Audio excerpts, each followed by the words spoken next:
Tyra, Tyra, Tyra. Don't you know that pride always cometh before the fall?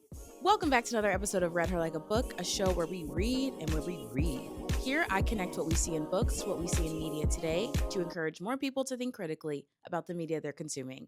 New episodes drop every Thursday.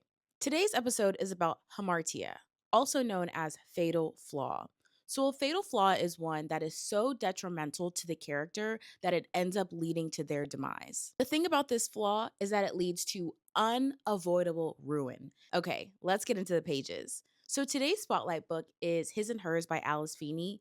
Y'all, the book is fire. No spoilers, of course. But this book, it's also a show on Netflix. But I always recommend if there is a show adaptation, movie adaptation, read the book first. That way you can compare the two. And also, you know the book is going to be good because the show is probably good too. Okay. His and Hers by Alice Feeney. It flips perspectives between two characters. One is a journalist, the other is a police officer, as they are investigating and covering an unaliving in their small town. And both characters are flawed, deeply, deeply flawed. Her, also known as Anna, the protagonist, she is an alcoholic. It's unfortunate, but she uses alcohol to cope with the difficulties in her past, and she does have some very troubled past. And the problem with her alcoholism is that she doesn't recognize that it's a flaw. A lot of people don't recognize that their shortcomings can lead to their demise, so they don't address it. She's like, yeah, I'm an alcoholic, but I'm fine. You're not fine. You're an alcoholic. And there is a serial unaliver running around town to the point where this woman drinks so much that she blacks out and she doesn't remember certain things. Okay, if somebody is, people and you can't remember where you were 3 hours ago, it's giving it might be you, shorty. So this book is fire because there are so many suspects and we ultimately end up who does it, and I was shook. I was shook. And the reason I was shook is because all of these characters have such poor traits that I knew one of the characters was going to do something that led to their demise. Fatal flaw. All right, let's get into our first case study, B. Simone. I'm not going to spend too much time on her, but she went on a podcast a few weeks ago and said that she was making $1 million a month and now she has a spending problem. Do you remember whenever she went? This was like maybe a podcast like a year ago, and she was like, "My finances." She was like, "I go in H&M and I can't even afford it," which is crazy because H&M is like H&M's getting pricier, but H&M was never a higher end store. Like I would get if she was like, "I went to Abercrombie." Abercrombie, they prices kind of went up, but she's like, "Oh my god, my finances." And B. Simone exhibited a fatal flaw. And the problem is she didn't recognize she had a fatal flaw until she was, I guess, not only is she broke, but she's probably also in debt. Her spending problem. And what did I say earlier? Fatal flaw will lead to your demise if you don't address it and recognize it. Okay. Clearly, she has a spending problem. I don't know a single person that could be making $1 million a month, even if she only made $1 million for 4 months, right? Like the rest of the month, she was probably making like, I don't know, let's say 10,000. You're telling me that in a calendar year, you can't save and invest and manage millions of dollars? I feel like with B. Simone, she was really popular for her mindset and manifestation mindset and abundance mindset. But this mindset is what caught her up because you were masking your spending problem as an abundance mindset. I spend so it comes back to me. I give and give because it's going to come back to me tenfold. Oh, in this capitalistic society, in this economy where everything is getting more and more expensive and tomorrow's dollar is not promised, if you look at the state of the world today, a lot of people have been getting laid off. Tech companies, law firms, everywhere, ESPN, media companies. Everyone's doing layoffs, and everyone's been talking about how creators wise, their income has been going down. Ads are not pushing and paying for them as much as they used to, in part due to AI, but also in part because money's tight. Money is tight. So I don't know where in this abundance mindset she let it cloud the realities of the world today, especially living in the United States. Why did this abundance mindset lead you to a space where you feel like you could just spend and you would get it tomorrow? Simone's fatal flaw is that she masked her spending addiction as a I have an abundance mindset instead of thinking long term. And because she didn't address her spending problem, maybe in her past, in her childhood, she wasn't able to access certain things that she has now. So she kind of healed her inner child by spending. But now look at you. You don't have any money. And in this economy, I don't know how you're going to get a lot of money. You know what I'm saying? Look at sports betting, look at the lipstick index, look at buy now, pay later. People don't have money. That's why these industries are thriving right now. They only thrive when the economy is on a downturn. So, B. Simone, unfortunately, your abundance mindset and your manifestation mindset shielded you from your true problems, which was your spending addiction. All right. I don't want to spend too much time on this case study because I have issues, but Cam Newton. Cam Newton is going to be the demise of his podcast, Funky Fridays. This is the third time now that clips from his podcast have gone viral for him being very egotistical. The most recent podcast was with the two hosts from Poor Minds, Lex and Drea. I don't watch the podcast, but I know they have a huge fan base and a lot of people like them. He got on the podcast, invited them over, and did the same thing he did to Natalie Nunn and the same thing to Lady London. Disinterested, not asking smart questions, acting like he's too good to be interviewing them. You know what his fatal flaw is? He has two. He has two. One, I don't feel like his team is aligned with what he wants. His team is bringing on these very intelligent, educated women, and Cam Newton does not want to respect them. He does not want to engage with them. Because if he did, he wouldn't be asking stupid questions, okay? Natalie Nunn, I talked about this on my prior episode. Why did he get on Natalie Nunn? Why did he invite Natalie Nunn to the podcast and not know anything about her? Didn't know her music, didn't know she created baddies. Why would he invite Lex and Drea on his podcast and not know that they were going to clown him, not know that they were going to be funny? I refuse to watch the entire podcast because that is his second fatal flaw. He's not recognizing that long term, if he keeps up with this ego, with this disrespect, he's going to lose viewers. So, honestly, the first time I saw him and Natalie Nunn, me and my friends sat and watched nearly the entire podcast because we wanted to see Natalie Nunn. We wanted to watch Cam get sunned. Okay. Lady London, I'm like, I know what your game is. I'm not going to engage with this podcast with Lady London. Love Lady London. I want to support her in other ways. I listen to her music. I'm not watching this podcast. I will hate watch a few clips on TikTok and that's it. Now with Poor Minds, what is your end game here? Like, I feel like if Cam is trying to get virality, virality doesn't always translate to monetization and community because it's clear that Cam Newton recognized that this football money is going to dry up. You know what I'm saying? And not in a bad way, of just, life is expensive. He has children, he has a home, he has bills. So he's expanding his streams of income and he's like, okay, I'm going to do a podcast. I'm going to have guests on here. Ultimately, I think his goal with the podcast was to either get picked up by a Netflix or iHeartRadio and then have sponsors. Maybe next to him we'll have I don't know, a bottle of Life Water or Aquafina or have some, alcohol brand, whatever fits with his brand. The ultimate goal is to be able to monetize that show. If you are chasing virality and just chasing, I don't even know what he's chasing, but let's call it virality. If you're chasing that, people are not going to be interested. If you just want people to watch your show because, oh, what are your guests going to say? Or what are you going to say that's so ridiculous? We're not going to tune in, especially in clip culture. Clip it, clip it. People aren't sitting down and watching long form content if they don't like you, Cam, because all this episode did with Poor Minds host was pour people into their podcast. Like I said, I don't really engage with their podcast. Part of me is like, let me go see what they talked about because they were funny, they were educated, they made really great points, and like they did it in a way that just seemed very approachable. I don't know what his long-term goal is with this podcast, but he needs to shift. Collecta,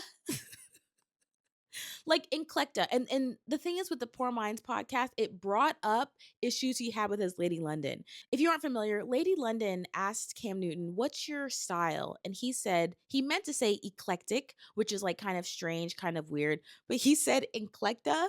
And then Lady London was like, oh, do you mean eclectic? And he was like, no, I meant eclecta. And then he starts to spell it and then spells it wrong. That's a moment where you could have just laughed at yourself.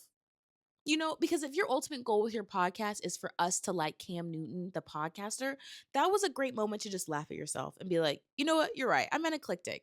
I actually meant meaning that I'm very strange and unique. And then he could have pivoted into like, you know what? Sometimes I use big words because I feel like because I'm a football player, people don't think I'm intelligent. Because I'm a black man, people don't think I'm intelligent. And we could have had a really great conversation with Lady London, who's a rapper, black female artist. She could have also talked about misconceptions people have with her in the industry and people have with her just being who she is. But instead, he was like, no, I meant eclecta, whatever that means. And then Lex and Dre, whenever they came on his podcast, they called him out on that. They're like, Cam, just recognize when you're wrong. Just accept it because it makes you likable. But that ego, I think I've said this before when I was talking about his interview with Natalie Nunn. I don't think Cam respects women. I think if he would have said "inclecta" to a man, let's say I'm just pulling a random rapper, Dr. Dre, I think he would have been like, "Oh yeah, yeah, man." But because it was a black woman who was like, "You mean eclectic?" He felt very insecure and uncomfortable. That ego, that ego, that ego, that ego, that ego, fatal flaw, it will lead to his demise. And I think part of the reason why I like to break down case studies in the media, what we always seen in books, because we know how it's going to end. We know what's going to happen with Cam Newton's Funky Fridays. We know what's going to happen with that podcast. If you keep on this path, it will be no one's going to engage with it. It may still keep running because maybe he is self-producing or maybe he already has sponsors. But when you look at the numbers, who's going to want to engage with a podcast host who disrespects women? Because let's be honest, he was very disrespectful to Natalie Nunn. And I'm sure Lex Andrea, he wasn't, super mindful and very demure there either. And Lady London, like I said, I refuse to watch. Love her, but refuse to watch.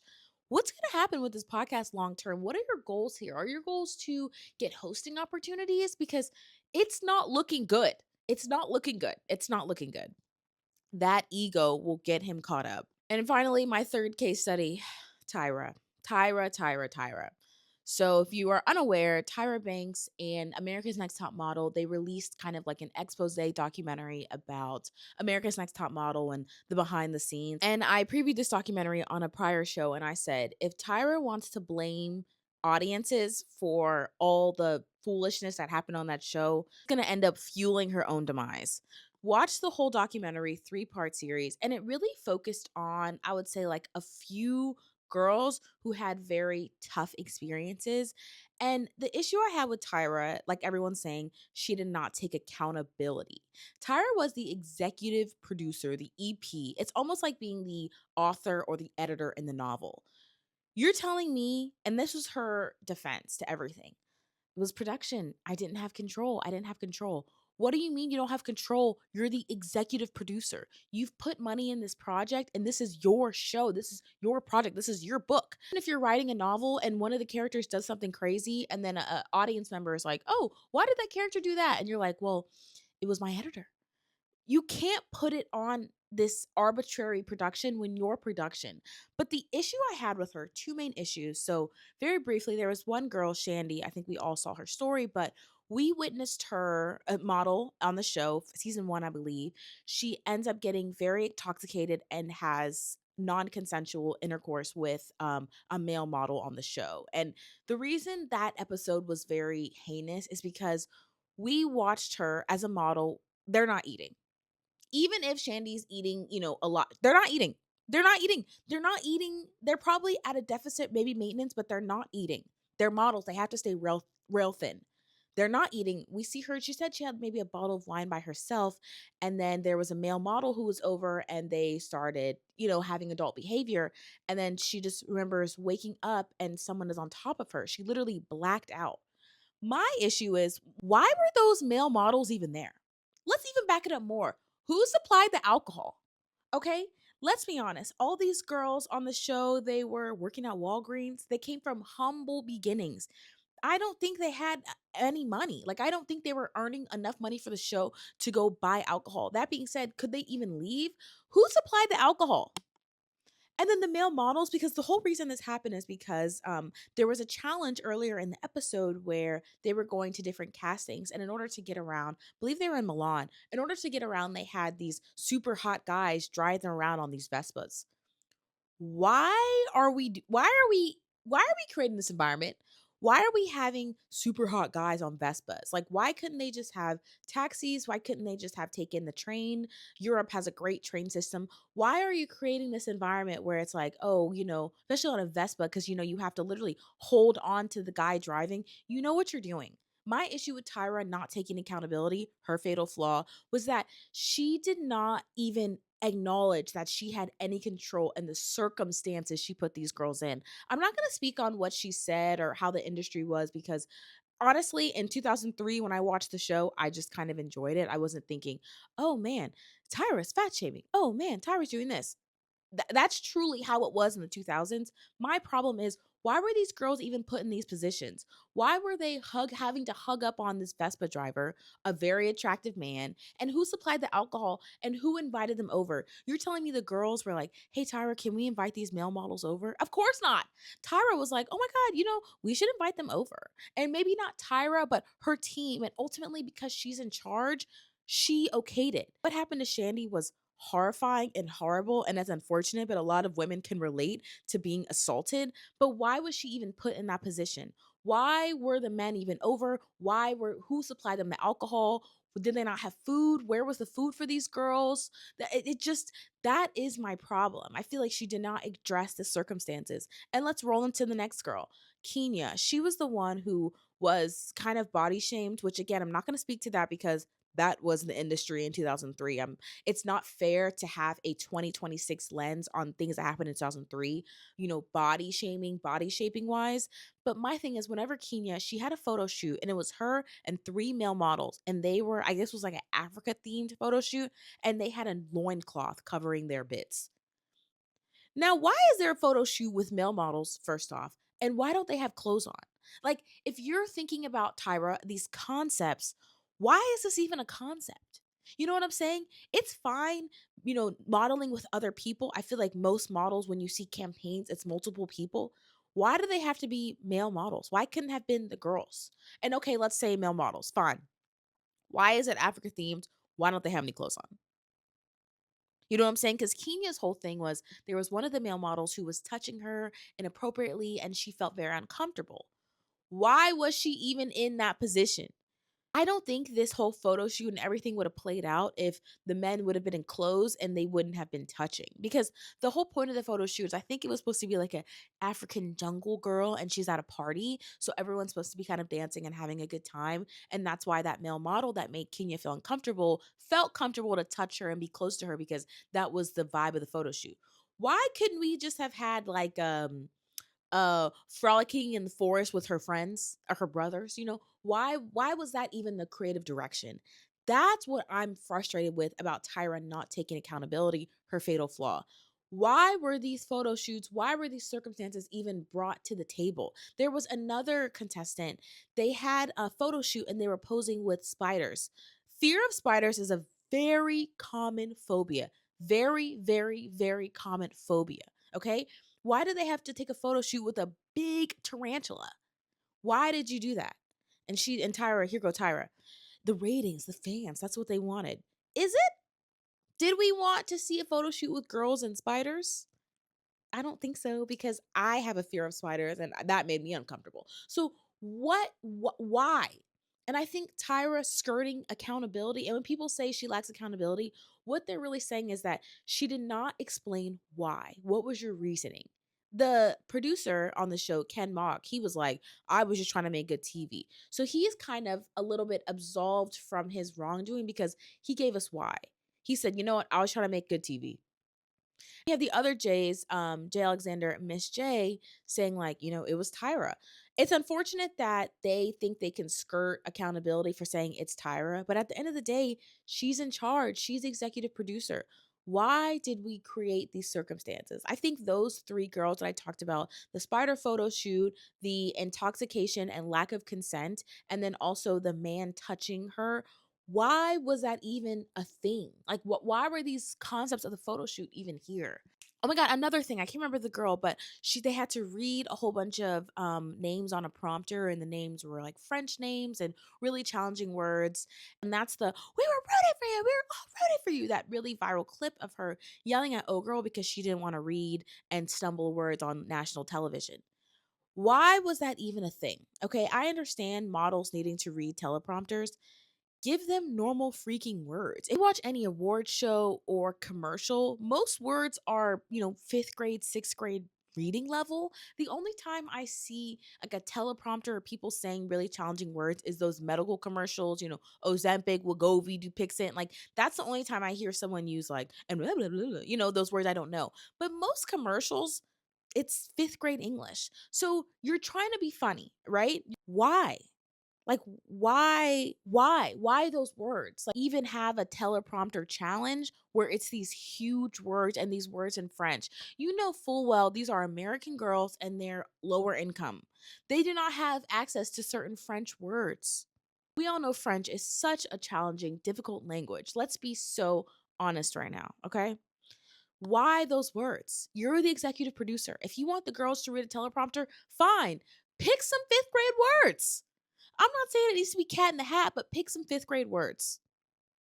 Her fatal flaw was that she did not take accountability for the circumstances and the situation she put these girls in. Thus, why would we want to watch season 25, cycle 25? Why would we want to watch that if you're not going to explain anything you did wrong? Why are we engaged with that? And the thing is with Tyra is that she doesn't recognize we are upset with you for not answering those certain questions. We're not going to give you any more money. We're not going to engage with you on cycle 25. We're not going to watch. We're not going to tweet. We're not going to vote. I'm sure they're going to switch up the format of the show where viewers are going to have an opportunity to vote who we want, to succeed. We're not going to watch. We don't care. We're not going to support you when we've seen you not support these girls because those girls are us. Girls that are chasing a dream and that don't have opportunities, that's more like your viewership than anybody else. You are not taking accountability for the harm you did these women, but yet you want the same women, the viewers, to support you. Fatal flaw. And we all know what happens with the fatal flaw.